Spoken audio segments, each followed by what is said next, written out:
So, good morning, everyone. It's really lovely to have you here on this bright July day. This is just to say welcome, really, to today's webinar. This is the final webinar of our 1921 census research project, which Strikerlight Arts and Heritage has been delivering in partnership with the Centre for Memory, Narrative and Histories, which is based at the University of Brighton. This has been a 3-month project where we look through all aspects of the 1921 census, which has been released in January of this year.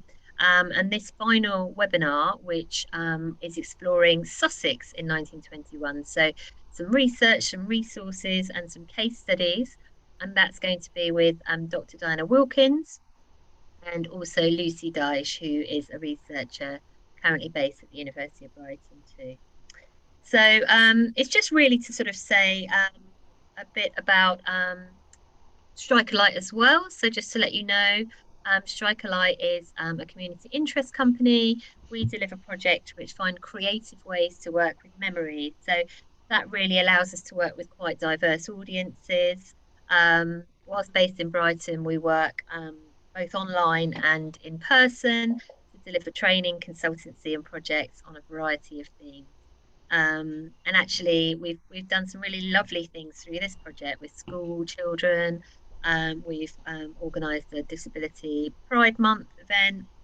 We have created some workshops and activities in Hastings and St Leonard's too. And this is all part of the kind of diverse portfolio that we deliver to find ways to blend culture and history. And you can find out more about that through our website. So just to kind of move on to our next slide. You can see here some of the kind of findings that we've had from our kind of research and workshops. These are some images that we've taken from the Brighton Museum Digital Media Bank and also from Bexhill Museum, which have kindly allowed us to use some of their images. So on the left, we've got the opening of a new cinema in Bexhill in 1921. Here we've got an eclipse of the sun taken in Bexhill, also in April 1921. Slightly later here, we've got a kind of a fundraising event for St Dunstan's to support those soldiers wounded in First World War who've lost or become visually impaired at the Grand Theatre in Brighton. We've got the inauguration of the Chattery, which was built for 1921, and royalty came down to open that. And a lovely postcard here, thinking of you, Brighton, you know, in a kind of very risque flappers all in one. So just to quickly let you know, and obviously we'll talk about this in a bit more detail with Diana and Lucy, that for those of you who haven't sort of looked into this, that the 1921 census, whilst released this year, was obviously taken 101 years ago, and it was the largest census release ever in England and Wales. So close to 38 million individuals completed that in England and Wales. Obviously, Scotland and Ireland have their own sort of system for that.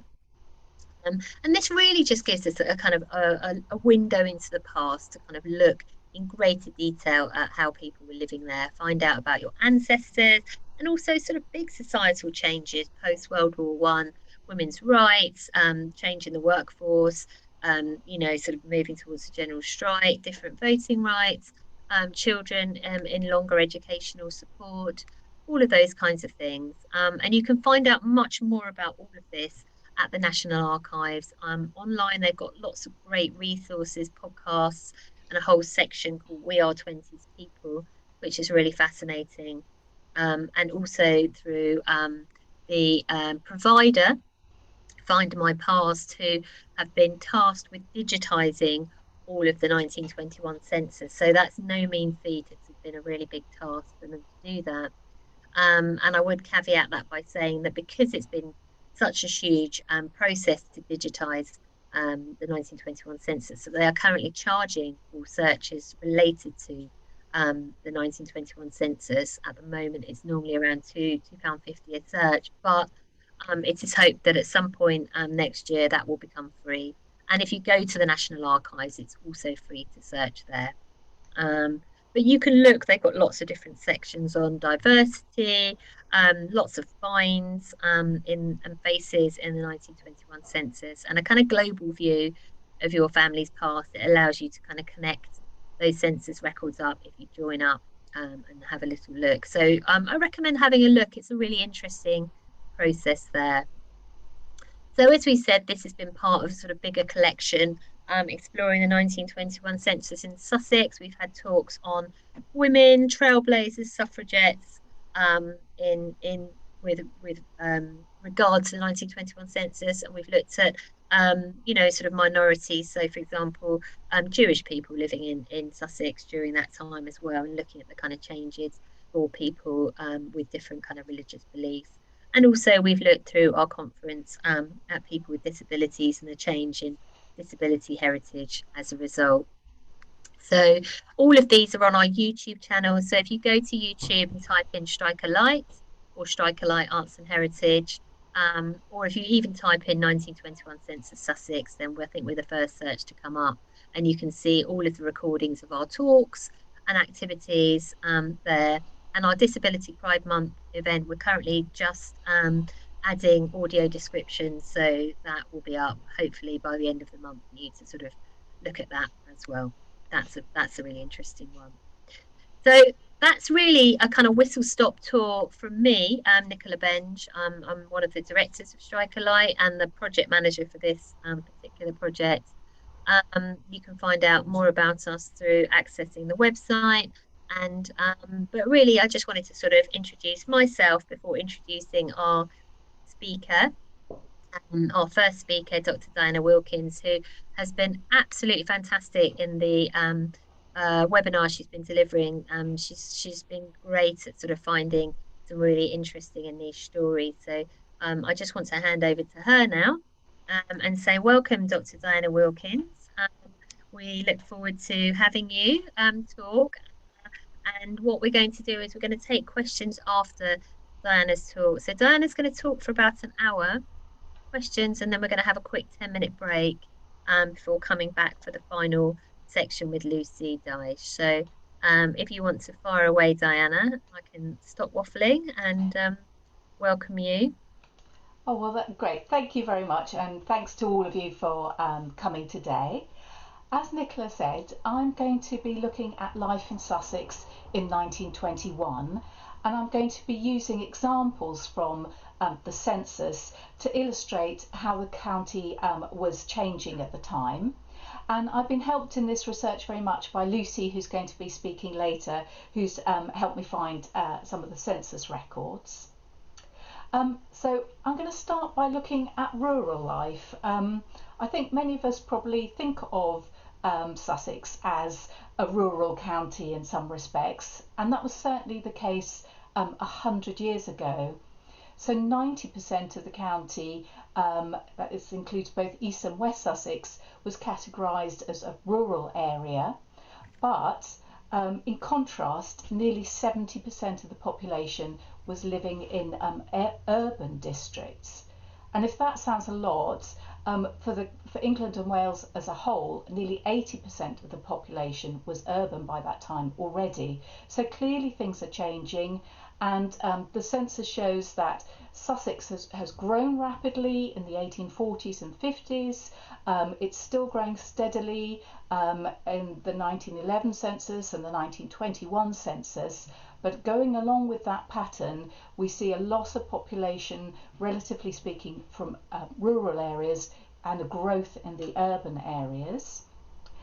But having said that, agriculture is still the most significant employer for men, and many traditional occupations are still very much in evidence. And of course, for Sussex and the South Downs area, sheep farming and shepherding is an important way of life. The census shows us that there's many hundreds of families where someone is working in this industry, and there's sheep fairs in places like Lewes and Findon, and larger livestock fairs in places like Chichester in interliving memory. And you can see here a couple of examples of people working as shepherds. So it's not perhaps just maybe the traditional picture of an older man with a beard and a crook. We also see younger men still working as shepherds, and up on the downs, small shepherds' huts and small cottages where they would have lived and taken shelter while caring for their flocks. And we can see here an example of someone who is working as a shepherd this is slightly later, in the 1930s, and this is Edwin Nutley. He's just coming up to 40, and you can see that he and the other shepherds here have got the distinctive shepherd's crook, the Pycombe hook, that was made locally in Sussex with the aim of being able to hook the hind leg of a sheep painlessly, so you could do what you needed to with it, whether shear it or treat it. And also the traditional breed of sheepdog used up on the downs. And Edwin here is shown up at Clayton Hill in Pycombe, just north of Brighton. But he wasn't actually born into a farming family. He was born in Brighton, where his father was in fact a coffee vendor, perhaps a more modern occupation, and he was one of 8 children living in rather difficult circumstances, rather a poor household. But by the 1920s he'd married into a farming family, and the census shows us that he was living in Stanmer. So here's a actual census record, and you can see at the top it asks for the name and surname of people in the household, how they're related to one another, and their age. Something you sometimes have to take with a pinch of salt, that's not always accurate. Then for people over 15, whether they're single or married or widowed, and then for children under 15, whether their parents are alive or not. And of course this gives some insight into children who may have lost a father during the war. However, again, this isn't always a very good guide to what's going on. Then it asks for people's birthplace, their nationality, and then their occupation and who they work for. And this household, we can see, is headed by Nelson Coppard, who's a shepherd, and also living there are his sons, and they paint a real picture of some of the trends of the 1920s. So we can see that one son is a soldier, so is presumably fought in the First World War, either still in the army or perhaps part of the slow demobilisation of men from the armed forces. One son is unemployed. Again, unemployment peaked in 1921 at 2.2 million. There was a global recession as an outcome of the disruption of the First World War. And then we see Edwin Nutley, who is the Nelson Coppard's son-in-law. He's a farm labourer and working for the same employer, a Mr. Briggs of Mary Farm. And also living with Edwin is his wife Bessie, Nelson's daughter, and their 2 young children. And we can see that their address is Mary Farm Cottages, so that suggests that these are tied cottages that go along with the Nelson and Edwin's employment working for Mr. Briggs. And the census gives us some insight into their living conditions. With this box on the bottom left, we can see that there's 7 people living in this cottage, and there's 4 rooms including the kitchen, so there's really quite a degree of overcrowding. Now at this point in time, more generally, family size has been falling, and overall living space per person has been increasing. But that's not true for the poorest households, who are most affected by the economic problems of the time, and also by the war, where, for example, widows who've lost their husbands are forced by economic circumstances to move back in with their parents, for example, or where you've got soldiers who've been demobilised moving in again with their families, at least temporarily. So we can see here a family working in a traditional occupation, but probably under some economic pressure. Another traditional occupation, somewhat aligned to sheep farming, is that of the blacksmith. This photo is actually taken in Rye in the 1940s, and this census return is of the Dean household. Christopher Dean was a master blacksmith who ran the forge at Rodmell, a small village outside Lewes. And the forge had been running since the 1850s. Christopher Dean took it over in 1910. He successfully passed on the business to his son Frank, and then Frank in turn passed it on to his son.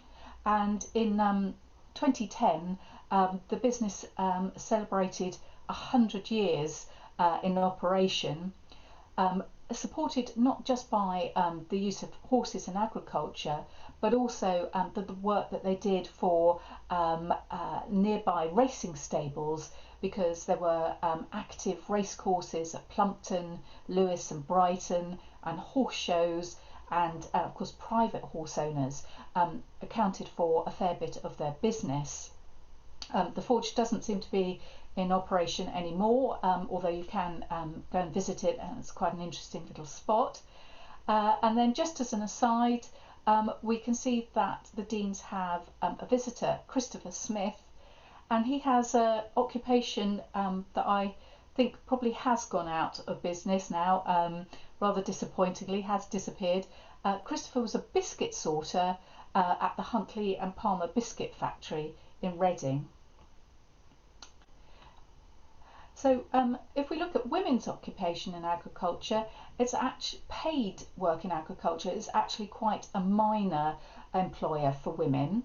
Of course, they may be doing unpaid labour on farms, but that has started to change a bit during the First World War, where in 1917 women were encouraged to volunteer with the Women's Land Army, help with food production and replace men who had gone to the front. But around the same time, another organisation was set up to encourage women to help with food production and food processing, and also to help with the stability of rural communities, and that was the Women's Institute, which was its first president was Lady Denman. And she was the first president of the National Federation of Women's Institutes. And by this time, we can see there are already over 2,000 branches. And this report of a speech that Lady Denman's given actually gives us a bit of insight into the state of agriculture at the time. So it's actually reflecting the wider economic problems. And the newspaper says, during 1920, agriculture passed through a crisis. Farm workers were restless and uneasy. There were strikes and rumours of strikes. And this, of course, reflects low wages. There'd been double-digit inflation during the war. Agriculture had been first cut off from overseas markets and then exposed to international competition when the war ended. And as we've also heard, there was a movement of people out from rural areas. And so the Women's Institutes, originally under the aegis of the Board of Agriculture, but eventually independent by 1926, aimed to tackle this and increase interest and confidence in rural communities. And the newspapers say it's not too much to say that this new outlook is in great part due to the work of the National Federation of Women's Institutes. And of course this was to become important, particularly important again in the Second World War, when Lady Denman played an important role in the revived Women's Land Army. Here she is in 1925, and she was connected to Sussex. Her father, Lord Cowdray, had given her the Balcombe estate in West Sussex after her marriage. However, if we look at her census record in 1921, on the night of the census, she's not in Sussex, she's actually in London, in Grosvenor Street, where she is the head of the household, but she's there with 11 other servants, including a butler, a footman, and a cook. And really, by this stage, it's only the most wealthy that have this elaborate hierarchy of servants living in. Domestic service had accounted for perhaps a third of women's paid employment outside of the home before the First World War, but that has fallen quite dramatically to perhaps a quarter after the war, as women sought better paid and more independent work in retail and in and business. So what people tended to have was much fewer servants, perhaps one or two servants doing all the work, rather than these specialised roles as we see here.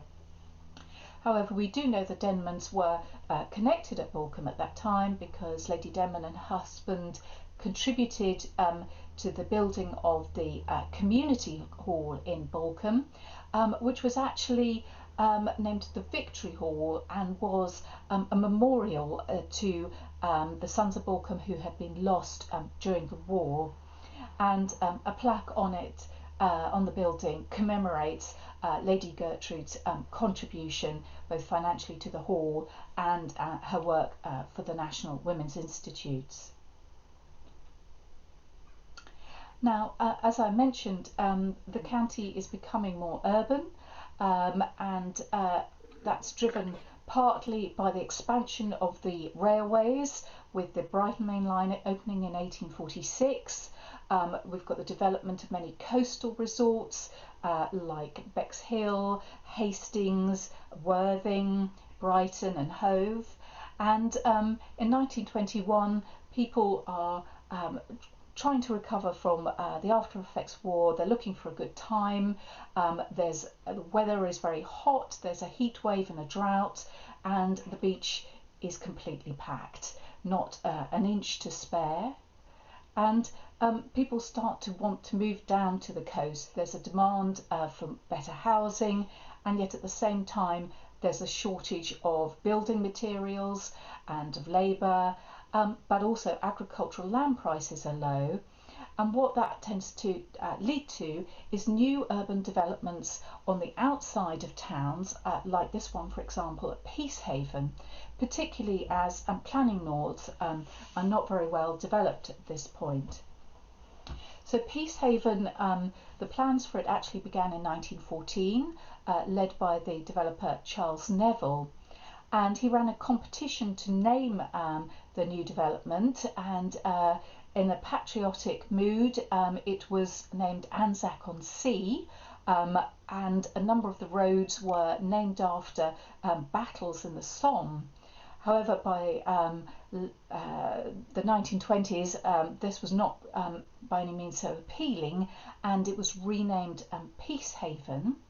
And if we look at the same area from above today, you can see that the distinctive grid-like development, which Charles Neville adopted from his time in Canada, but which also allows a high density of building on the land, it's completely filled out.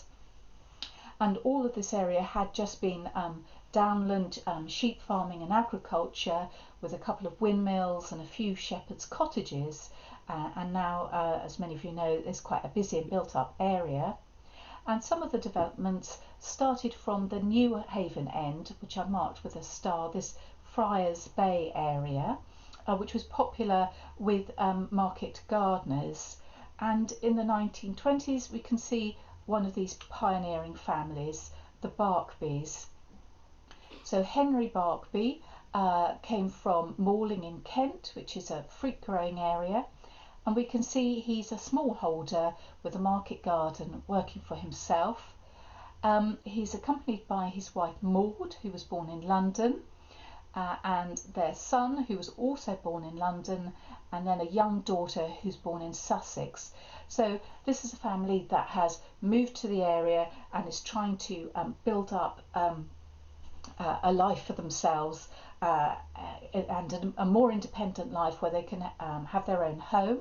And we can see from the census that they have 5 rooms for 4 people, and this is actually about the average for Sussex at that time, so quite considerably better conditions than we saw for the family of shepherds earlier on. Now, the cost of living and the shortage of materials led to quite a large number of informal settlements along the coast, from Pagham Harbour, from Bognor and to Shoreham Beach. People used huts and railway carriages, and started to develop from just before the war through to the 1920s, with an aim of living in a new and different way. And perhaps one of the best known of these developments was at Shoreham Beach, also known by the nickname Bungalow Town. And this became a theatrical colony established by Mary Loftus, a cabaret artist who came for an engagement in Brighton, visited the beach area and was attracted by the seashore and set up home there, and then was joined by many of her friends and colleagues. And the relatively good weather and space and light encouraged the setting up of a couple of film companies on the beach, and one of these was the Sea Light Film Company, set up by Frances Lyndhurst. And we can see here a shot of a scene from a film being acted out in Shoreham, and films were also made in nearby Steyning. However, by the 1920s, the European film industry was suffering in comparison to competition from Hollywood. Not only was the weather more unsettled, but the European film industry had been cut off from its foreign markets during the First World War, and also cut off from some of the chemicals to needed to make and develop films. And also in 1922 there was a fire at the Shoreham site, and so filming and the film companies petered out after that. And this may be why when we look in the 1921 census, Francis Lyndhurst and his wife Dorothy are actually in Richmond in Surrey rather than in Sussex, but we can see that 2 of their children were born in Shoreham. And also, just as an interesting note, we can see that they have Ellen Cass living and working for them as a general domestic servant. She's 67 and is actually was born in Canada, and this is one of the indications that we will see as we go through the census of this movement back and forwards between different parts of the British Empire at this time. However, the Lyndhurst family did return to Sussex, and this is a summary of their return for the 1939 register. This wasn't a full census, but it was a register taken to determine people's eligibility for ration cards. And we can see Francis Lyndhurst is at the top here. He's a scenic artist, so he's been painting the scenes for the films and for theatre. His wife Dorothy is looking after the home, and his sons are working on the farm that he has as farmers and tractor drivers, and they're also running a holiday camp. However, this agricultural work is not going to last for the sons. Richard becomes an actor, and a son Joe manages a museum, and it's a grandson, Nicholas Lyndhurst, who carries on the theatrical tradition, becoming an actor in the series Only Fools and Horses. But of course, it's not just Shoreham that attracts theatrical types and musicians and entertainers who want to work in the theatres and hotels along the south coast. We have a number of theatrical boarding houses, and here's one in Middle Street in the centre of Brighton from 1921. There are 9 people here in 9 rooms, so pretty cosy. And we've got a whole range of theatrical occupations. We've got a musician, music hall performers, and vaudeville artists. And while some of them have no fixed place of work, several of them are working at the Hippodrome in Brighton, and that explains their presence at this particular boarding house in Middle Street, because it's right opposite the Hippodrome itself. This started originally as a circus and became a variety hall, and later on became a bingo hall. Sadly is closed at the moment, but there's a nice website telling its story and trying to raise funds for its rather extravagant interior. Moving on, many artists and sculptors were also drawn to Sussex, bringing with them a modernist artistic sensibility. So, for example, we have the sculptor Eric Gill, who founded a craft community called the Guild of St Joseph and St Dominic at Ditchling Common. At West Dean outside Chichester, we have Edward James, the wealthy supporter of the Surrealist artists. And at Charleston outside Lewes, we have the Bloomsbury group, who sought refuge from the First World War in the Sussex countryside. However, the painter Vanessa Bell is in London in 1921, but her sister, the writer Virginia Woolf, is in Sussex at the nearby Monk's House in Rodmell, which is a National Trust property which you can visit today. And if we look at the census return for her and her husband Leonard, you can see that Leonard is author and editor working for the Contemporary Review in Fleet Street. Virginia Woolf has had to declare her first name, Adeline, and she has put herself down as an author working for herself at home. And then we also see that there are 2 servants, both 30 years old, Nellie Boxall and Lottie Hope, and they have been with the family for some years. And it's the 2 servants that I want to talk a little bit about now. So on the left we have Nellie Boxall, in the centre Lottie Hope, on the right Nellie Britton, who worked for Vanessa Bell, Virginia's sister, and the child in the centre is Angelica Bell, Vanessa Bell's daughter. And the story of the servants has been explored in a lot of detail by Alison Light in her book Mrs. Woolf and the Servants. And I think it really highlights the precarity of servants' lives at that time. So both Nellie Boxall and Lottie Hope entered domestic servants when they were 14, and that's where they met.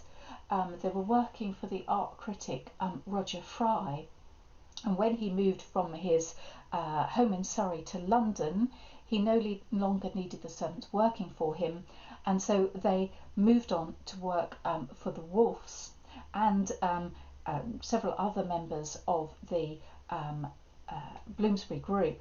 But they were very dependent on their employers, not just for their livelihoods, but also for their accommodation. And that was particularly the case for Lottie Hope, as she had been brought up in a children's home, and even her name was that given to her by the institution. So she had no known relatives, and at the end of her years in domestic service, she had little choice but to move in with her friend Nellie Boxall in their retirement years. Another young artist of the time, and one very much identified with Sussex, was Eric Ravilius. His family appear in the 1921 census when they were living in Eastbourne. Originally they'd been in London, and Eric Ravilius was born in Acton. His father Frank had been a furniture dealer, not always successful, and had moved the family down to Eastbourne, where he was a dealer in antiques. His wife Emma is taking care of the home, and we can see that Eric is 17 or nearly 18 here, and he's won a scholarship to Eastbourne Art School, and he will shortly go on to the Royal College of Art and become involved with a group of artists and illustrators who will develop an artistic colony in Great Bardfield in Essex, but he will frequently return to Sussex, where he will come with his wife Tirza Garwood and his friend Peggy Angus, and create many images of the Sussex countryside. And this is his iconic picture of Tea at Furlongs, which was a small shepherd's cottage that Peggy Angus lived in during the 1930s. And Eric would paint many scenes like this until his untimely death in 1942, when he was serving as a war artist and his plane went missing over Iceland. Now moving on from the Sussex scene to some of its international connections. So Sussex, as it'll emerge, it was very connected to what was then the British Empire, which was at its territorial height in 1921. It was the greatest extent in its area, although it would shortly contract as Ireland became independent by the end of the year. And of course things like the movement for Indian independence were well underway. And some of you may recognise this elaborate gate, Jaipur Gate here, outside the Hove Museum, which came from the British the British Empire exhibition of 1924 that was held in Wembley, and this was one of the items that found an afterlife in Sussex. But we can see from this summary of the census as a whole that Sussex was one of the areas that had the highest number of people who had been born in the colonies in the British Empire, and this reflects some degree of ethnic diversity, but what it really reflects is Britons who have gone out to India or Australia or Canada and made new lives there, brought up their families there, and then perhaps return for a visit or to retire or to have their children educated in this country. And this table is showing us the number of people per 10,000 that had been born in the British colonies. And if we look at Eastbourne for this example, we can see that over 200 women out of 10,000 were born in the colonies, so that's around 2%.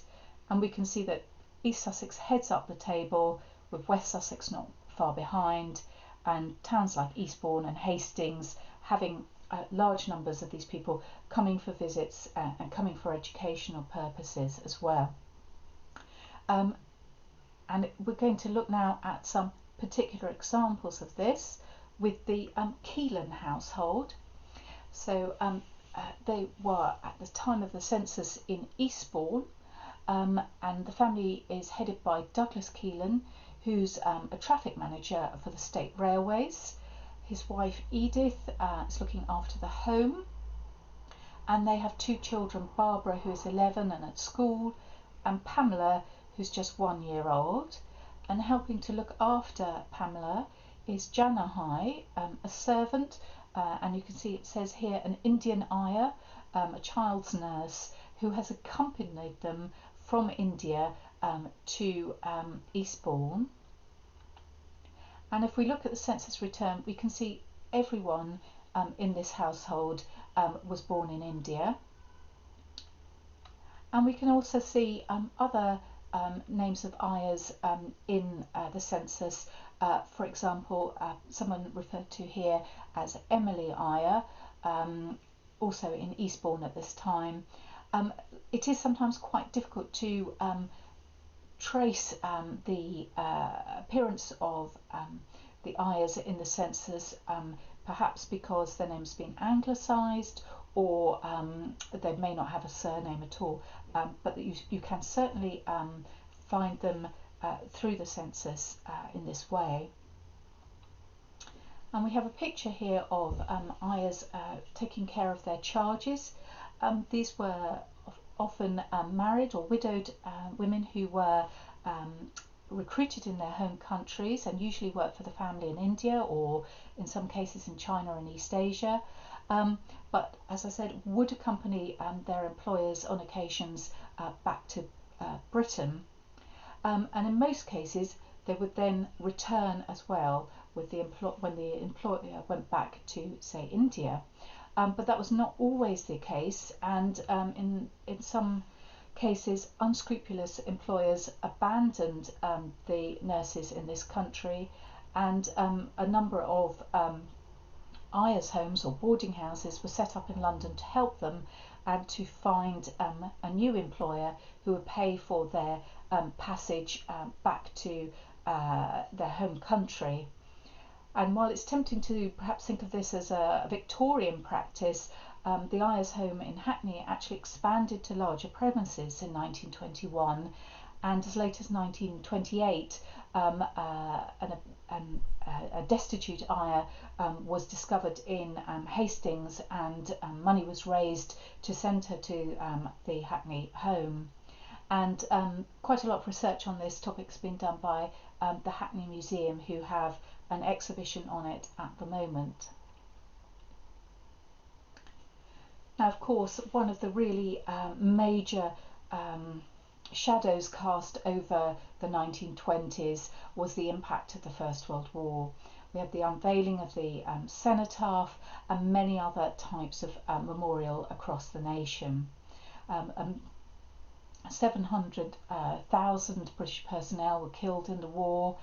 They've left behind perhaps 500,000 widows and 750,000 fatherless children. And on top of that, 228,000 people died in the epidemic of Spanish flu that broke out towards the end of the war. So a huge degree of loss, emotional turmoil, displacement, and also economic impact on households. And we can see that the 1921 is a period where there's a lot of activity to commemorate those who've served. For example, in the top left here we have the dedication of the Indian Memorial Gateway outside the Brighton Pavilion, which was opened by the Maharaja of Patiala, who had served as an honorary Major General in the First World War.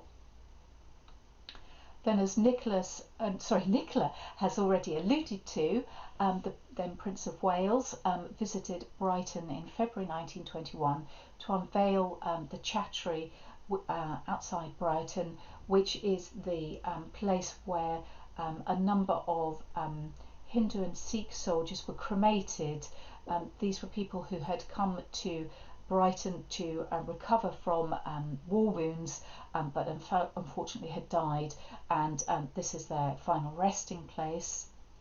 And if we were to go to Seaford, there's memorials there to Canadian and Caribbean soldiers who died in the camps, the army camps there, not necessarily from war wounds, but sometimes from the Spanish flu.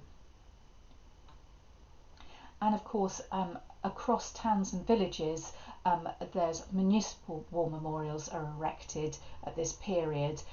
So at the top left we have the Eastbourne Memorial, the moving right we have the Brighton Memorial, the Chichester Memorial, and then on the far right the Worthing Memorial, all unveiled in this period. Now, one Sussex resident who was very much involved in this process was the author Rudyard Kipling, shown here in 1923 when he was rector of the University of St Andrews, and his wife Caroline Kipling. In 1897 they had moved to Rottingdean, but by 1902 they'd moved to Burwash in the far east of East Sussex, near the Kent border. And this magnificent house is now also National Trust property and well worth a visit. And if we look at their census return, we can see that this has been filled out by Rudyard Kipling with his famous signature here at the bottom. He describes himself as an author, was very successful by this time. His wife Caroline was caring for the home, and their daughter Elsie is described as not occupied for a living, and what this means is that she's living on private means, private income, although she would later go on to be a published author herself. And then there are 5 servants looking after the household, so there are 8 people in 22 rooms, so certainly a very large establishment. And looking at the census form, there is something slightly unusual, which is the gap between the family and the servants. And in fact, the Kiplings did have 2 other children. So they had a daughter, Josephine, who had died while she was a little girl from pneumonia in 1899. And they also had a son, John, who had died during the First World War. This is him here. He died in 1915. Now, John had been enthusiastic to join up, but was twice rejected for military service because of his poor eyesight. However, his father Rudyard used his connections to get John a commission in the Irish Guards, and he was sent to the front and served in the Somme. He was wounded in the Battle of Loos, and then his parents were told that he was missing in action. And for many months they had no idea whether he was wounded and in a hospital or had been taken prisoner of war. But as the months dragged on, they came to the conclusion that possibly he was dead. However, by the 1920s, they still had not been able to recover his remains, and their searches were quite fruitless in this respect. And it's possible that Kipling's experiences of trying to trace what had happened to his son, to recover his belongings, helped him understand other families in the same position. And he would work for many years as a commissioner of what was then known as the Imperial War Graves Commission, and today's Commonwealth War Graves Commission. And it was Kipling who would either write or select or edit the epitaphs that are added to the graves that were furnished by the commission. And he was also a keen supporter that all the men who were lost should be equal in death and should be given the same headstone.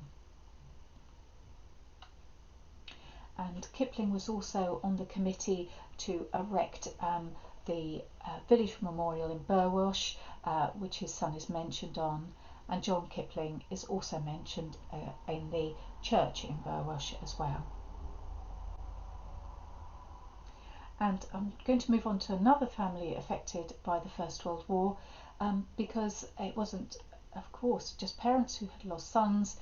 It was wives and children who had lost fathers, and then were forced into quite difficult economic circumstances, because as well as the emotional loss, they had lost a breadwinner, and many women at that point didn't have paid work and were entitled to a widow's pension, but was set below the level of the average male wage, and so making it difficult sometimes to make ends meet.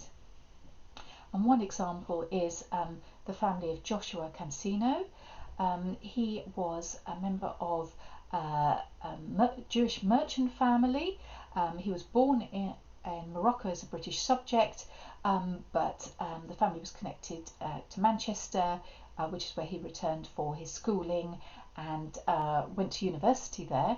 and was training as a scientist both in Manchester and on the continent. And in 1914 he married his wife Beryl in Paris, and they made their home in Worthing in Sussex. And shortly after, Beryl became pregnant with a daughter.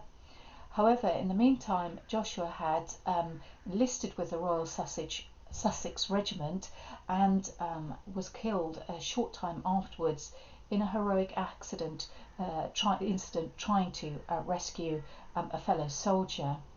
And like John Kipling at the time, he had no known grave, but he is commemorated on the Communal Memorial in Thiepval in France, and also on the Worthing Memorial, which was paid for by his widow on behalf of their daughter, who had born after her father's death. Now, when I came to look at the 1921 census, I expected to find Beryl Cancino in Worthing, where the couple had been living during the war, but that was not actually the case. She was in Salford in Manchester with her in-laws, and we can see that there's a family here headed by her mother-in-law Minnie Cancino. There's a number of Minnie's sons living there as well. They're all merchants. Then there's Beryl here, the daughter-in-law, and Jocelyn, Beryl's daughter.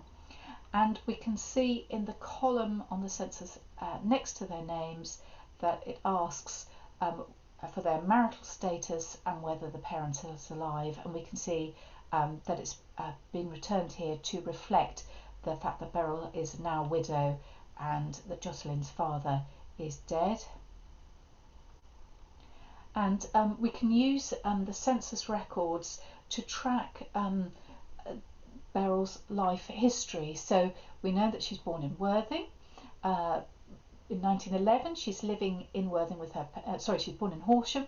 1911 she's living in Worthing with her parents. She marries Joshua Cancino, and then they set up round the corner from her parents in Worthing in Westcourt Road. She goes to Manchester to be with her in-laws when she gives birth to her daughter after Joshua's death, and she's returned there again in 1921. However, by 1922 she's back in Worthing, and she lives there, as far as we know, for the rest of her life.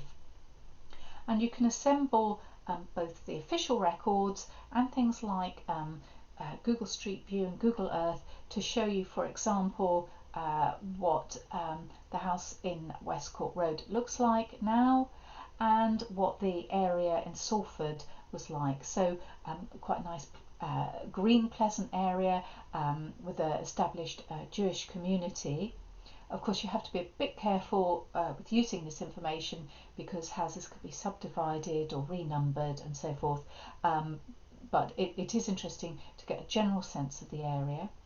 And also, if you pay for the census record, you get a whole lot of other original information which shows you the registration district. So that is all the streets in a particular registration subdivision, and that's really useful in terms of understanding where a house is, for example, in comparison to the city centre, but also because the name of the registration district can be a little bit misleading. For example, Hove at the time was not in a registration district with Brighton, but within a different district with Stenning. So sometimes if you look at the summary census information, it might appear that your ancestor is in Stenning, but in fact their actual location is in Hove, and it's that difference between street address and registration district. Now, the war had advanced many social changes, but also technological changes and mechanisation, which had been beginning before the war and was sped up by the enormous dislocations of that period. And we can see scientific advances coming through, and we can also see in changes and improvements in things like medicine. And that's what I'm going to talk about first of all. And this is particularly the case as now women are entering the medical profession. The legal barriers to women becoming doctors had been relaxed by the late 1870s, but it was still very difficult for them to get roles in hospitals, as they were often rejected by the male medical fraternity, and it had been difficult for them to offer their services during the First World War as medical staff, and they'd often had to operate independent units a bit away from the main front.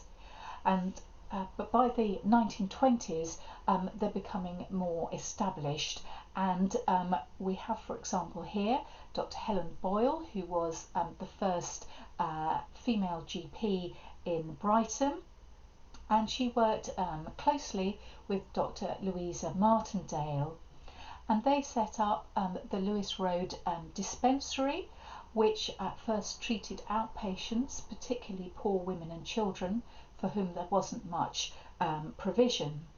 And of course demand absolutely escalated, and so the dispensary developed into a hospital that took inpatients and became known as the Lady Chichester Hospital. And it was staffed by mainly women doctors, because it was an opportunity for female medical professionals to offer their services. And also this movement was strongly supported by women who had been connected with the fight for the right to vote, and saw this as another route to benefit women and for women's advancement. So hundreds of ordinary women were involved in the fundraising to keep these hospitals going. By 1920, the Lady Chichester Hospital had expanded to this much larger building in Hove, where Dr. Boyle was offering pioneering treatment for mental health problems, away from the institutionalised asylum setting, in a more homely environment with an emphasis on occupational therapy and physical exercise. While Louisa Martindale would follow a course more focused on physical ailments, and would open the new Sussex Hospital a year later. And we can see, if we look at the staffing of the Lady Chichester Hospital, that again, as I've said, the staff are all female, down to the pharmacist. And if we look at the census from 1921, we can see again women sick nurses, and Dr. Nora Crow is the resident medical officer. We also have some amazing advances in scientific understanding at this time. So this is the year that former Sussex resident Professor Frederick Soddy wins the Nobel Prize for his work on the chemistry of radioactive elements. And we can see a report of his visit to Stockholm, along with a certain Albert Einstein. If we look at the census, Frederick Soddy, who we can see is born in Eastbourne, is a professor of inorganic and physical chemistry at the University of Oxford, and he has a chair attached to Exeter College. He's married to Winifred, and they have two servants living with them in Banbury Road, where they have 9 rooms, so quite comfortable living conditions. But if we step back to 1881, the summary of the census for the household there shows a young Frederick who's just 3 years old, and the household is headed by his father Benjamin, a corn merchant, who is a widower with a large number of children, and his wife has died just a couple of years before, so shortly after Frederick's birth, and the children are being looked after by Mercy Relf, a nurse. But if we look at the other servants in the household, we can see that the cook, who is catering for these 9 people, is 72 years old, while the general servant cleaning up after them is 14 years old. So a real age range in women's employment there. But Frederick is sent to school locally, and he goes to Eastbourne College, where there's a blue plaque commemorating his time there, which is the start of an illustrious scientific career. And then just finally, perhaps one of the most influential scientists of his era, Alan Turing, a mathematician and a founding father of computer science, who laid the theoretical basis for computing and for today's artificial intelligence. Alan Turing went to school in Eastbourne and later at Cambridge, and then a code breaker during the Second World War, working on the Enigma code at Bletchley Park. However, as an openly gay man, he was prosecuted in 1952, and within a couple of years he tragically committed suicide, but was later pardoned by the British Parliament for obviously as attitudes changed towards homosexuality. But if we look at his life in 1921, he is actually living at this rather imposing Victorian house in St Leonards-on-Sea, and the census return shows an 8-year-old Alan Turing who's at school there, but he's not living with his parents. He is a ward, in other words living with a guardian, and the household is actually that of a retired colonel, Walter Ward. But if we look at the census a little more closely, we can see that Alan Turing is not an orphan. Both his parents were alive, and in fact they are both in India. His parents were both children themselves of colonial families, and sent Alan back to Britain to be educated, first in Eastbourne, and from preparatory school on to Sherborne Public School, and then on to Cambridge. And in fact he saw very little of his parents while he was young. And if we look at the census, it reveals a number of other interesting things. So it shows us that both the Colonel himself and one of his visitors were born in India. It shows us that the Colonel's daughter has been working as a clerk in the Foreign Office, and although she's only 25, she describes herself as retired. Now this may mean that she's been doing war work, and that's come to an end. Women were actually discouraged out of paid occupations after the end of the war to accommodate men coming out of the army. But it may also be that she was coming up against the marriage bar. So if women got engaged to be married, for example, they had to resign their post. And we also have another 14-year-old servant here. So these are just a range of course, the many tens of thousands of lives at the time, but I think they do illustrate that we can see that while there are a number of rural communities and traditional rural occupations like shepherding and blacksmithing, the county is becoming more urban as we get places like Peacehaven and informal settlements along the coast developing.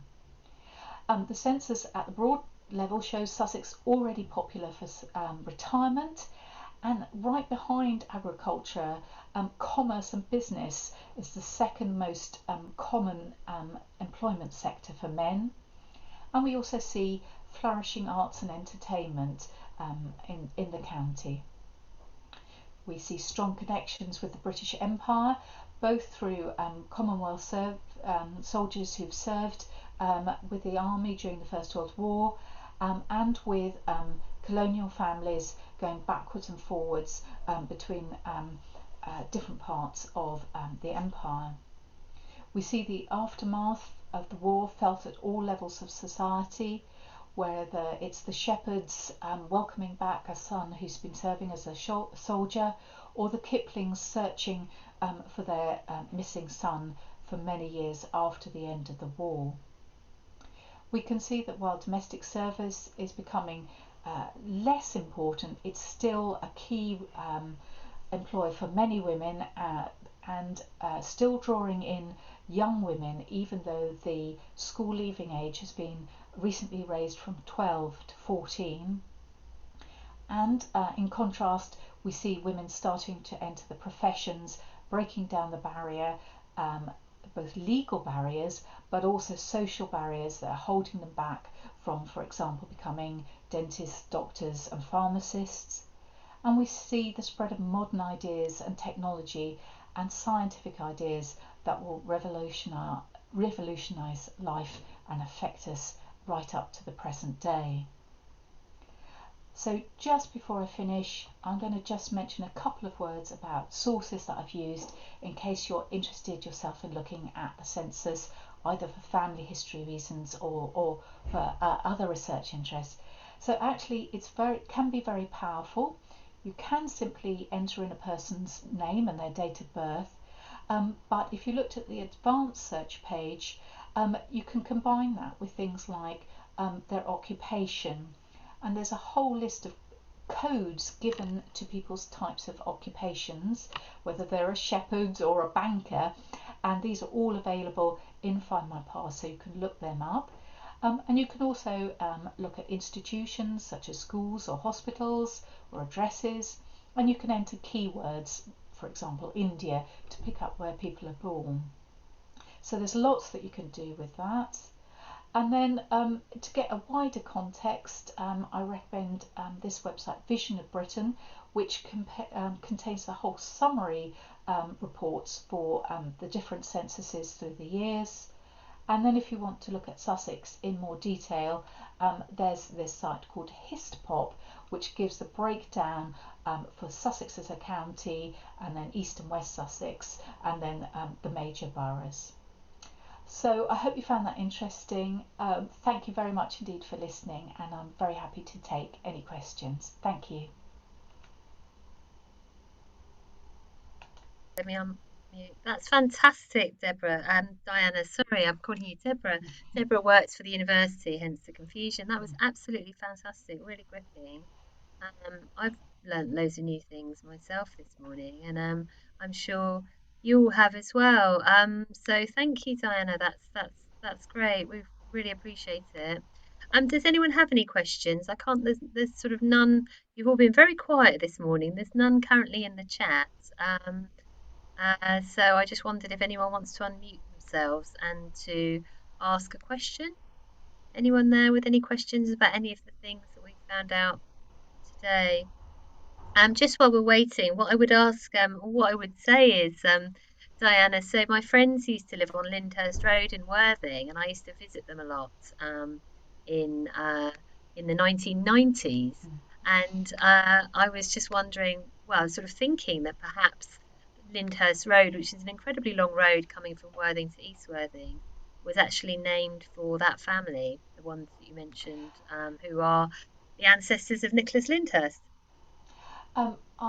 I don't know the answer to that. I do know that our friends at the West Sussex Record Office have researched the Lyndhurst family, and you may be able to, people, if they're interested, may be able to find a report of that research online. Yeah, so very interesting family, and interesting also that they were back in Richmond and Twickenham, which of course later on became a key site for the British film industry, and still filming goes on there today, I believe. Fascinating stuff. Thank you, Diana. So Helen has got her hand up. Helen, would you like to unmute yourself and share your question? Yes, thank you, Nicola. Thank you very much, Diana, for that really fascinating exploration of the census as well for Sussex. I just wanted to focus in on the home duties that seems to appear next to a lot of women's names, even women in fairly poor families. And I'm wondering whether that does accurately reflect what they were up to, or whether they would have been taking in I don't know, washing or piecemeal work, which they then wouldn't put in the census. I think it is. It's a really interesting point, and part of the answer is that the census directs them to do that. So if the census form, I've cut it down a little bit, but the census form itself is pretty large, and it has all sorts of instructions about how you should record your activities. Uh, they're quite detailed for men, and they're a little less detailed for women. And it says that if you're primarily at home or not working outside the home, you should put yourself down as home duties, and you will see really well off people doing that and really poor people doing that, and yet there'll be huge differences in their actual lifestyles and what they're doing day to day. However, there were two other options for women. So you could put down something like not occupied for a living, and private means. And these sorts of things are saying that you have enough income yourself to decide what you're doing. And in my talk on women's history, I showed a number of people who had put that down, and in fact they were doing absolutely loads of things. So they were running franchise societies, they were campaigning for world peace, they were trying to set up the League of Nations, and actually in this example you saw that Elsie Kipling described herself as not occupied for a living, but she would become an author and a published writer. So there is that bit of the distinction. Again, in one of my other talks, I showed that actually a lot of women, poorer women, are working outside the home. So I'm thinking of the Upton family, again, I think in the women's history talk, and the whole household is working in different capacities in a nearby laundry, and that's what they're recording on the form. But certainly the census form itself points them, if they're not doing something like that, to just put down home duties. But you're perfectly right, as far as I know, they could easily be doing, taking in piecework. Yeah. Thank you very much. I missed your talk on women's history, so I'll maybe see if I can get hold of that in some way. But That's that's on YouTube. Yeah. lovely. That's really helpful. Thank you. Thank you, Diana. Thank you for the question. Thank you, Helen. So so all the talks that we've done with Diana, and also this one with Lucy Daish as well, are currently on our YouTube account for Striker Light Arts and Heritage, and we hope this one will go up sometime next week as well. So you'll be able to see them. They're all under one collection, which is the 1921 census collection. So you can watch those for free. Ian, you've got a question, I believe. Do you want to unmute Yeah, yourself? um, thank you for that, Diana. Fantastic. I was wondering if there was any patterns or any correlation that would have ultimately informed how the general strike went a few years later. Yes, I think that's so. If one was to stand back and look at what's going on in 1921, this is a very, very torrid time indeed. So there is a massive economic recession in this country, in the United States. Obviously, Europe's been very disrupted. It's the year that the level of reparations that Germany needs to pay for war damage is decided, with obviously very long term consequences. and there's been double-digit inflation during the wartime period. So the census itself actually reflects this. So the coal mines had been in public ownership during the state ownership during the First World War, because coal was obviously absolutely at the heart of running the economy, of running industry, of powering arms manufacturing and heating homes. And so it was vital that it carried on. At the end of the war, the coal mines were to be transferred back to their private owners, and the private owners suggested that the pay rates should fall back to pre-war levels, and that the length of the working week should also increase, and a number of other things. And the miners called a strike in April, and they called on other unions to join in, and because that included the Railway and General Workers Union, that was almost a proto-general strike. A state of emergency was declared in April. The census wasn't carried out in April as planned. It was delayed in June, till June. And what had happened is, at the point where the pact of the three different unions was supposed to come together, only two of the unions didn't join in with the miners, and so the strike didn't go ahead, however, or didn't continue. However, the underlying problems were obviously still there, and that's what comes about in 1926 with the general strike, when the unions do join together. Yeah, thank you. Thank you, Ian. Do we have any further questions before we move towards our break? Any last questions for Diana? So what I will say then is that we're going to have a 10-minute break, and then when we come back, we will have Lucy Daish talking about some of her findings related to Find My Past, and some further questions then. So if there's a question you think of in the break, we can go back to that just before the end of our activities at 12. Can I just get you all to join me by saying a big thank you to Dr. Diana Wilkins. She's just been excellent, really, with her professional research, and we really appreciate it. It's been really fascinating, and just great to have a really sort of specific Sussex focus. So thank you very much, Diana. There's been some great findings there.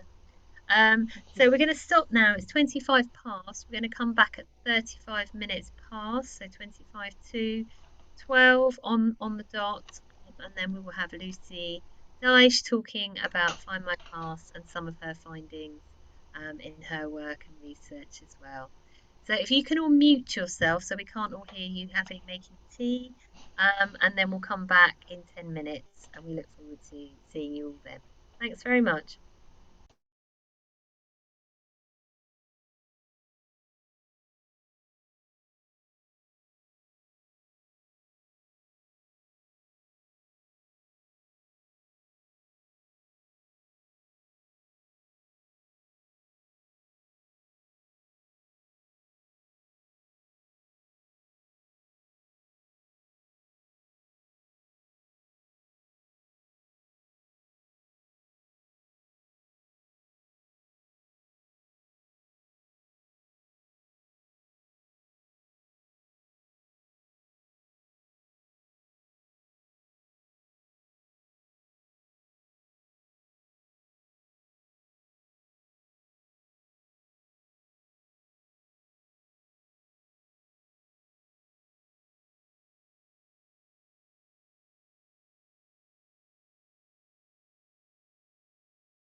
So just to let everyone know, we'll be starting in 1 minute.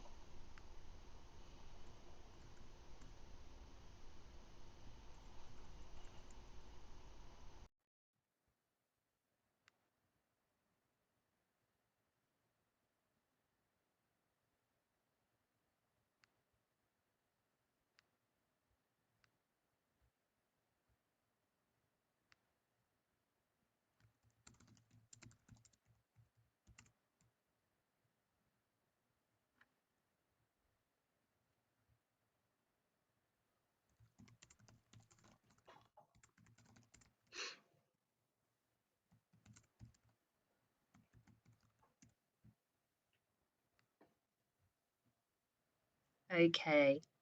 Welcome back, everyone. I hope you can all hear us. I hope you're starting to come back now.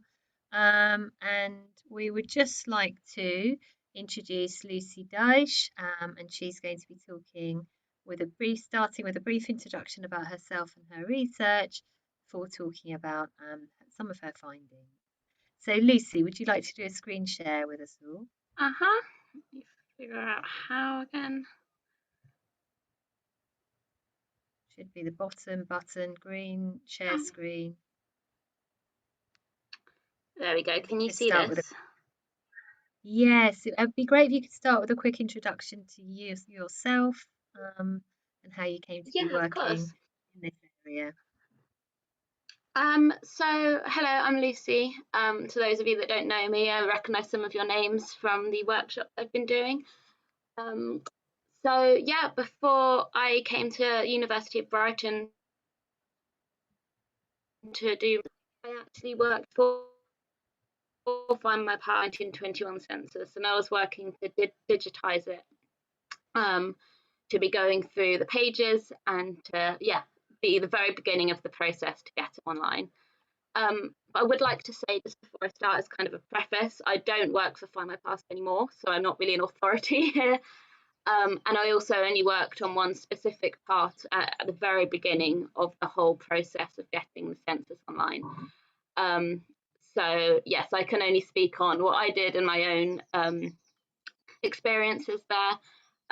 But this is a very large scale project, and I was just very lucky to be at the very start of it at the beginning. So yes, I'm just going to talk about what we did, what I found, and I've got some tips as well based on my kind of perspective of looking at it. And as you can see here, I've picked out J.R.R. Tolkien that we found. I was very lucky to be able to actually hold this schedule in my hand, which was a very strange experience. So yes, that's his schedule. He was a lecturer in English language at Leeds University at this time. And he was probably about putting together the start of The Hobbit around this time as well. So yes. So I'll talk a bit about the scale of the project. So the project was just under 3 years in total. Let me see if I can move this out of the way so you can see. I joined in 2019 at the very beginning, and it finished in 2021 in September.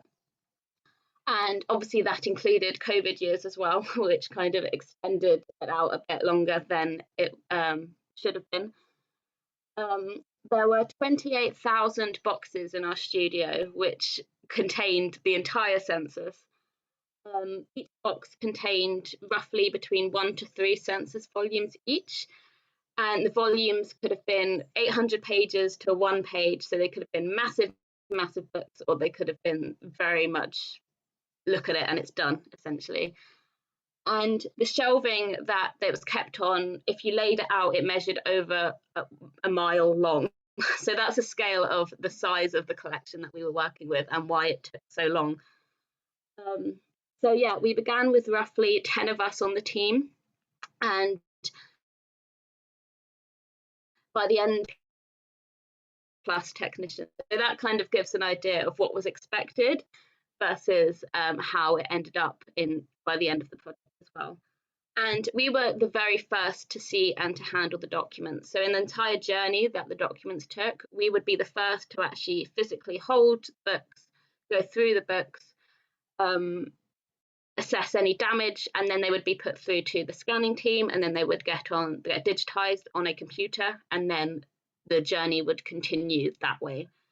So yes, it was a very, very long process, a very privileged process as well, but the scale of it was absolutely massive. And in the picture that I've put here, someone's enumerated their pet. This is Huey the canary, who sleeps in the house. And as the census instructions say, anyone that's sleeping in the house needs to be enumerated. Huey the canary was sleeping in the house, so obviously he had to be put in as well. So yes, a variety of work was needed on these books, ranging from absolutely nothing to some very technical and precise conservation work. I'm not a conservator, so I can't really talk on that kind of level of it. These people that I worked with have been training for years and years, doing degrees to kind of get to this level, and it's very scientific based and very, very talented. So when you're looking at the records online, they will likely look very, very different to how they originally looked, because the nature of conservation is that it's kind of invisible. So the better that they do, the more talented that they are, the less you'll see that they've done anything to it, because it looks so perfect. So you might look at a schedule, might think it's not very great, or you might think, oh, this is perfect. Why is it taken so long? Why am I charging for this? But just bear in mind, it would have likely looked very different, and a lot of work went into making it look in the way that you'll see it online. So my role, I was a conservation technician. So as I said, I wasn't a conservator. I wouldn't do any of the large scale work there or large scale science that was needed. I would be looking through every page of every volume. I would be assessing the damage. I would be taking out things like pins and staples and things that had been left in there, cleaning, possibly dirt. Basically just getting the pieces or every individual schedule into the safest way that it could be scanned through a scanner. And that could mean putting it into a protective sleeve. As I said, it could mean taking things off it, taking staples and things like that off it. Or some of it I would look at, I think this is too much, this needs a more qualified person than me to kind of deal with this, whether it be a page separation or some kind of specific cleaning, or it might be just too fragile for me to handle. So in that case, I would pass it over to a conservator. But once they were perfect condition, or as good and safe condition that we could get them, they'll be passed through to the scanning team, where they would be put online. Not online, they'd be put onto the computers, which would then lead them into the next stage of the journey in terms of transcription and coding and everything like that, which was a separate team to me as well. But when opening the box, we'd have absolutely zero idea of what we were to find. As I said, we were the very first people to look at it. And yeah, it ranged from varying levels of damage, varying objects, and also the weird and wonderful schedules themselves. And I've included this picture here because it's an example of some of the more damaged schedules. I mean, this one is fairly good considering some of them. But as you can see, this one here, the signature's missing, the edges are kind of tatty as well. And it would often be that kind of outer edge, because this edge would have been the kind of open edge if you're thinking of a book. So that would have been the edge that would have been, any damage would have hit that side of the book, and therefore things got missing, things got ripped, things got damp, etc. So if your schedule that you find doesn't have a signature, that's very unfortunate, but sadly the signature side was often a vulnerable edge as well. So yeah, working with the census in such a way allowed us to obviously know and understand the collection and how to use it, but also it gave us a real kind of personal connection to the people in there as well. So it's very easy, I think, from a kind of job perspective and from a statistics perspective, kind of think of it in terms of like data and statistics, and this many people did this and this many people did that. But there's so much in there that kind of gives you that sort of human element, and just reminder that these are actual people that lived and made jokes and protests. And yeah, these kind of elements really made the work so unique and interesting, because we were doing the same thing every day, essentially. So when you open the page again and again and again, and then suddenly a joke would pop out, or a drawing would pop out, or some weird protest or some weird statement would be on there, that really made it. And I've included this one that I actually found this, and I remember it because it made me laugh so much. People that had written the schedule to the enumerator, who would be the one collecting it. And it says, "Sir, I'm sorry that the writing is rather indistinct, but we," and then the names of the two men, "we've been down to the Green Man, and if you want a good beer, it's it. And then, sorry, we're canned, it's Sunday afternoon." So things like that is just, it really kind of jumps back at you like, oh wow, these people actually were human people. And as silly as that sounds, it's quite easy to forget that. And then there's this one as well. So this is an Ivy Beatrice Morris, and she's 16 and she's single. And this was actually a police return. So if people weren't staying at a house, then the police would go and fill out schedules on behalf of them. And this is an interesting one, because you see her employer, she was a servant. She was employed until Saturday, the 18th of June. And the census was to take place on the 19th of June. So she'd left her job the day before. She'd either quit or she'd got fired. Not sure either way. But anyway, she was a servant at the Jolly Sailor Hotel, no more from the 18th of June. This is a police return, and they've written, "This girl actually spent the night with some soldiers in a tent on the Common in Portland. She's not been returned by her parents or her last employer." So I don't really know what happened here. She obviously got fired, or she obviously quit her job, thought, I'm not going to go home, I'm going to go get a tent. And this is quite near a soldiers' camp as well. So clearly that was her plans on quitting her job as a 16-year-old. So again, it's things like this, and I just imagine finding, if this was your like grandma or great grandma that you were looking at and found something like this, it would just be absolutely incredible to me. So yes, that was yeah. So my top tips really in terms of doing your research, I would say mainly just absolutely expect the unexpected. Because as Diana was talking, this was a real kind of strange time, because there's so much political upheaval, so much social upheaval. Obviously, there was the mining strike. Ireland was separating at this time as well. There was a heat wave. It was in the summer. People were all over the place. There was a lot of loss from the war. People lost their jobs. People lost their homes. So very much when you're searching for people, don't expect them to not be where they're supposed to be. Expect them to have possibly a different job than you expect them to be. They might have lodgers that you didn't expect. They might have people in the house that they didn't expect. There might be adopted children or lodging children that had lost their parents and kind of went to stay with people as well. You might have paw prints all over the schedules, as I've shown here. So yeah, I think because it was such a kind of tumultuous time, don't go into it thinking that you already know everything that you're going to find, because that can also be quite limiting as well if you think they're definitely going to be in Sussex. So there's absolutely no way that they won't be. I'm not going to, I'm not going to expand my search in that sense. Please do, because people moved all over the place for work, as I say, for holiday as well. So yeah, very much keep your mind open in that way. Take facts with a pinch of salt. Like, so for example, ages, birth. A lot of people lied about their ages, especially women. And a lot of people may not have known their age as well, especially if they were from poorer families. They would have no reason to know their age, and in the same sense, they would have no reason to really know an exact birthplace as well.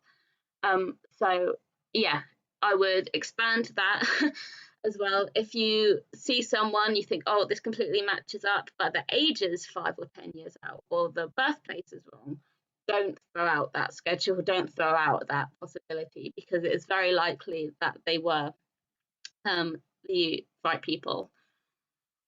And yeah, don't give up immediately. Think of the options on where they actually could be. So there was a lot of people visiting family, especially if they had lost those in the war, like the example that Diana gave as well.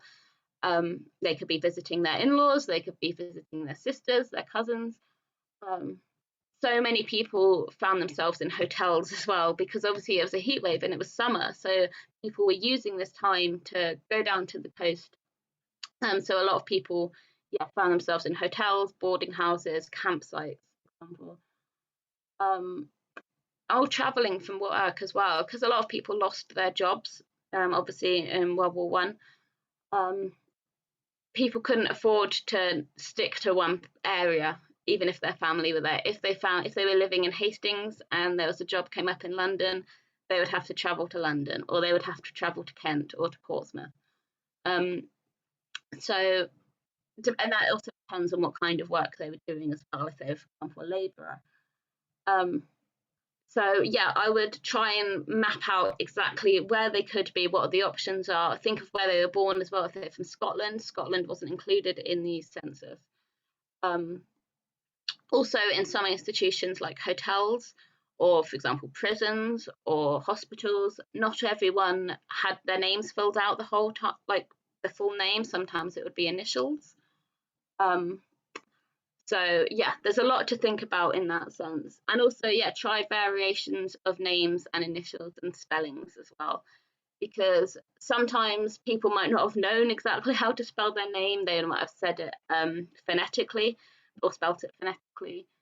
And also, if they couldn't fill it out, sometimes the enumerator would fill things out as well, and he might have filled it out wrong, or she. But basically, yeah, what it all comes down to, I think, as Diana picked up on as well, is to please use the advanced search. I find it so useful, and I feel like I always talk about this. But if you can't find someone just by name search, it could be because of transcription errors, it could be because they've filled it out slightly differently.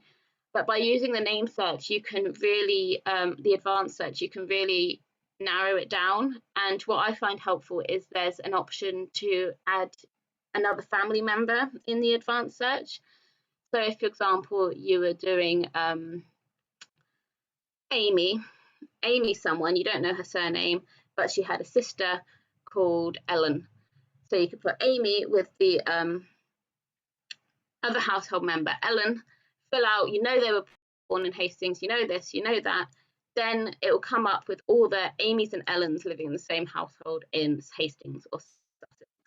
And then from that, you can see, oh, actually, this person, they've got quite a similar surname to the one I'm looking for, but there might be a letter different. And then from that, you can kind of piece together, oh, I think this is actually them. I think they've been transcribed wrong, or I think their name has been spelled wrong or differently as I thought. So yeah, I think to come back to it, yeah, the advanced search is really, really, really helpful. Even if you don't know the exact name, it can really kind of point you in that right direction, and sometimes just fling up random names that you thought, oh my God, why has it been spelled like that? So yeah. And also, if you can't find them as well, use surrounding records such as electoral rolls and marriage records to narrow the search down. You might be searching for someone, a widow, for example, have no idea where she is, she's not coming up. But looking at marriage records, you might find out that she actually remarried and she's using a different name. Or as a electoral roll, you'll find out, oh, they're actually living in Manchester, and then you can search by address from that address on the electoral roll. And sometimes looking more vaguely or more widely can then give you something small that you can then search in the census and find out that way. I actually did a lot of searching manually when I was there, when I was working on the census, and I obviously had to search by address. And I found electoral rolls and things like that really helpful in kind of narrowing down the address to find exactly where I want. And usually they weren't there anyway, but obviously they weren't online at that point, so I couldn't and had to wait. But yes, I think the advanced search and using the rest of the website's records to find out the best possible place or best option that they could be if you can't find them immediately as well. And yeah, in these two photos, sometimes you might be very lucky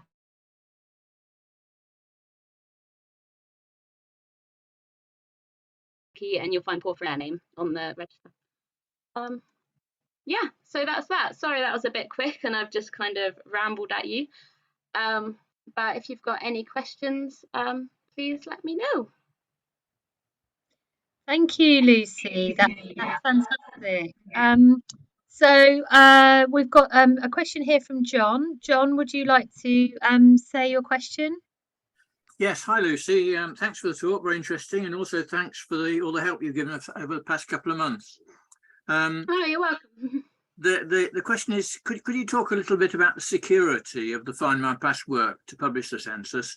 I know that the transcribers were only given part of the form, but you obviously saw the whole form. So did you have to sign the Official Secrets Act or something equivalent? Yep, I had to sign the Official Secrets Act. It was in the Office of National Statistics, as where they were all kept. Oh, Lucy, you're cutting out actually. And it was a very we weren't allowed like open windows really either.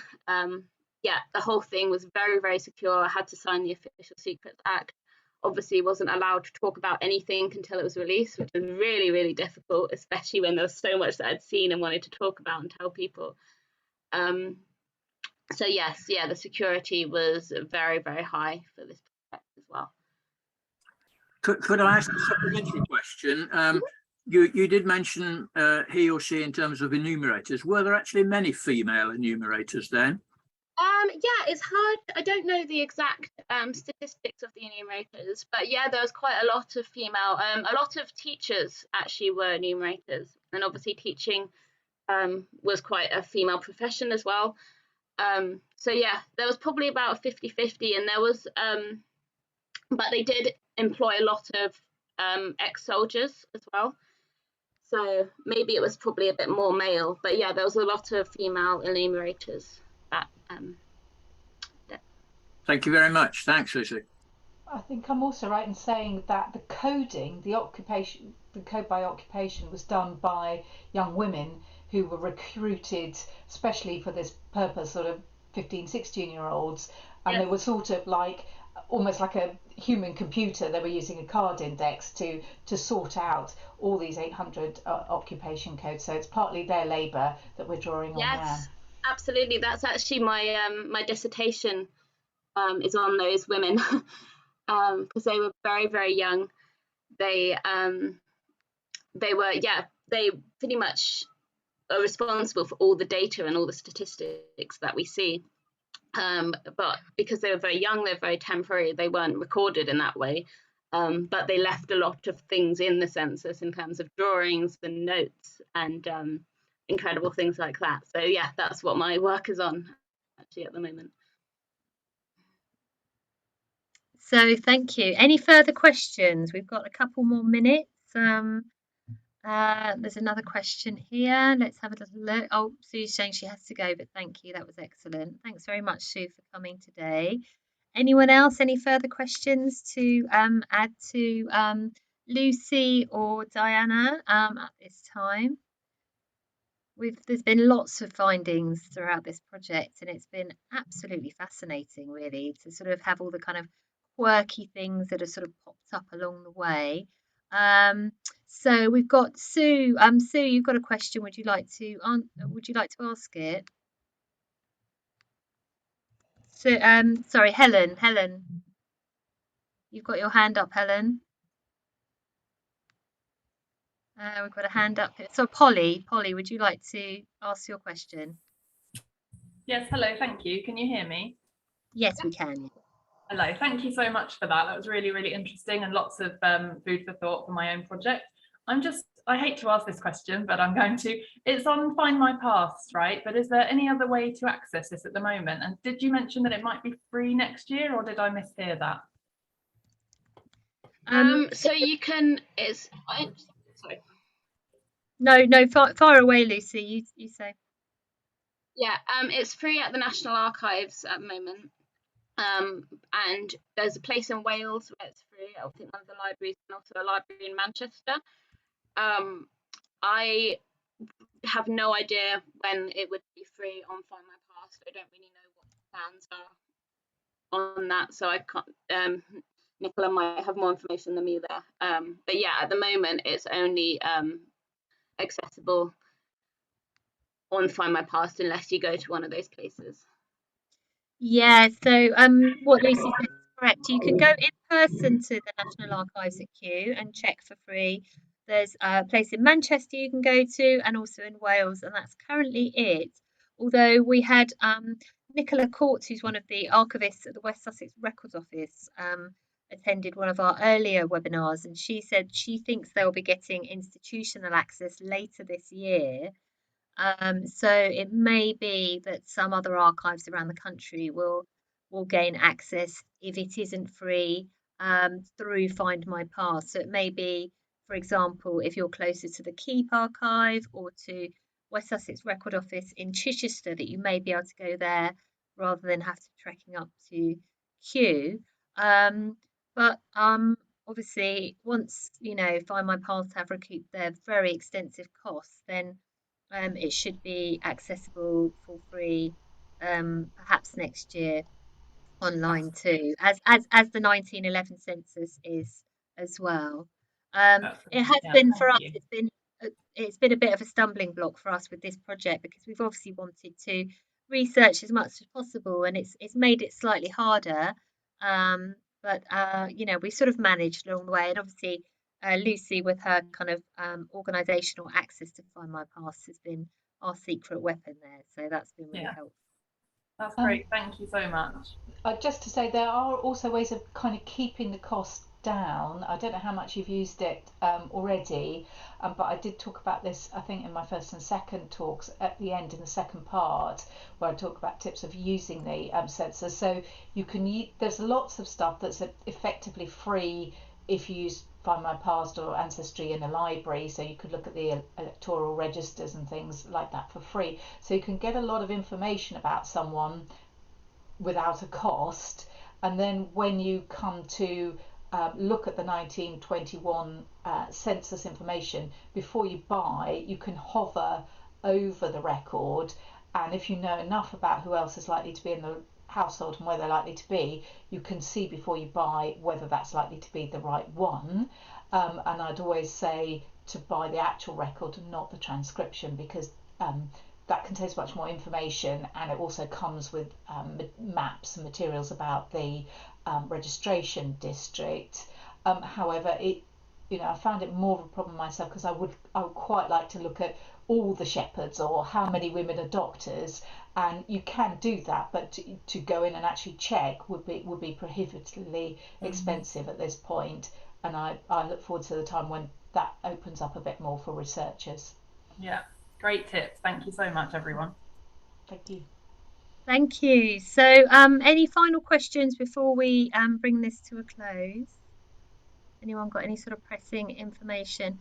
So, this month is really kind of bringing to a close our deliverables for this project, exploring the 1921 census.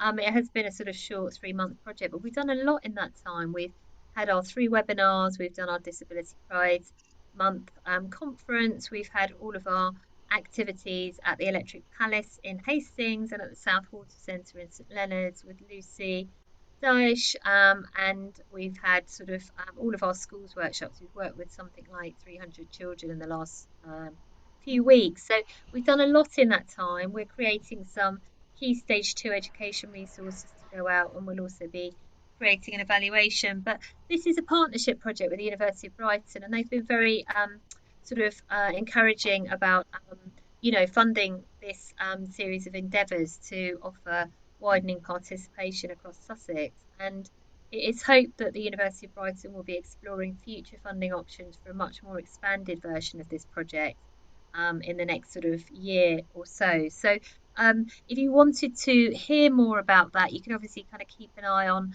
Strike a Light in our social media channels, or you can follow our website so that you can get updates in due course.